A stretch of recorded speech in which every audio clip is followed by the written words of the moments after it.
Letter 9, Stoicism. Observing your mind. One of the famous philosopher from Stoicism, Marcus Aurelius, తాను రాసుకున్న meditations అనే ఉత్తరాలలో ఒక దాంట్లో ఒక ప్రశ్న రాసుకున్నాడు. అలాగే ఆ ప్రశ్న తనకు తాను కూడా వేసుకున్నాడు. ఏమిటి ఆ ప్రశ్న? My mind, what is it? What am I making of it? What am I using it for? అంటే నా మైండ్ నుంచి అసలు నేను ఏం చేస్తున్నా, నా మైండ్ని నేను దేనికి ఉపయోగించుకుంటున్నా అని దీని అర్థం.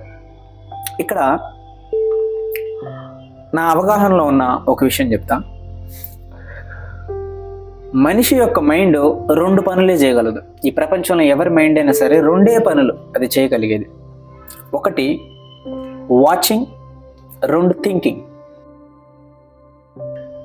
చాలామంది అబ్జర్వ్ యువర్ మైండ్ అంటే, అబ్జర్వ్ అంటే పర్యవేక్షించటం, గమనించటం అనే అర్థాలు తీసుకుంటారు. కానీ అబ్జర్వ్ యువర్ మైండ్ అంటే కాంటెక్స్ట్ని బట్టి, అబ్జర్వ్ అంటే వాచింగ్ అని ఇక్కడ మీనింగ్. వాచింగ్ అంటే ఎటువంటి ఇల్యూజన్స్, ఎటువంటి డిసిషన్స్, ఉద్దేశాలు లేకుండా జస్ట్ చూడటం అని అర్థం. సో హ్యూమన్ మైండ్ రెండే పనులు చేయగలదు. ఒకటి వాచింగ్, రెండు థింకింగ్.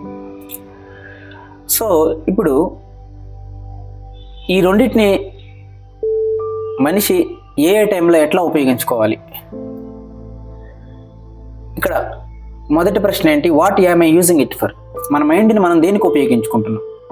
మన జీవితంలో ఎదగటానికి ఉపయోగించుకుంటున్నామా, లేదంటే నిరంతరం ఎదుటివాడి గురించి ఆలోచించడానికి ఉపయోగించుకుంటున్నామా? మనకు వచ్చిన ప్రాబ్లమ్స్ నుంచి, మనకు వచ్చిన సమస్యల నుంచి మనం ఎలా ఓవర్కమ్ అవ్వాలి అనే పాజిటివ్ సొల్యూషన్ వైపు వెళ్ళటం కోసం మన మైండ్ని మనం ఉపయోగించుకుంటున్నామా? లేదు, మన ఆలోచనలతో మనమే నిరంతరం సెల్ఫ్ నెగిటివ్ టాక్, అంటే నెగిటివ్ సెల్ఫ్ టాక్ అనేది మనతో మనమే మాట్లాడుకుంటూ, మనల్ని మనమే తక్కువ చేసుకుంటూ, మనకు మనమే ఆత్మన్యూనత లోపంలోకి వెళ్ళటానికి మన మైండ్ని ఉపయోగించుకుంటున్నాము. పర్పస్ ఆఫ్ బెనిఫిట్ అనేది ఒకటి ఉంటుంది. అది దేనికోసం డిజైన్ చేయబడ్డదో దానికోసమే ఉపయోగపడితే అది ఫలితాన్ని ఇస్తుంది. అలా కాకుండా దాన్ని మనం ఆపోజిట్ వేలో వాడుకుంటే మనకి ఫలితాలు అనేవి రావు. సో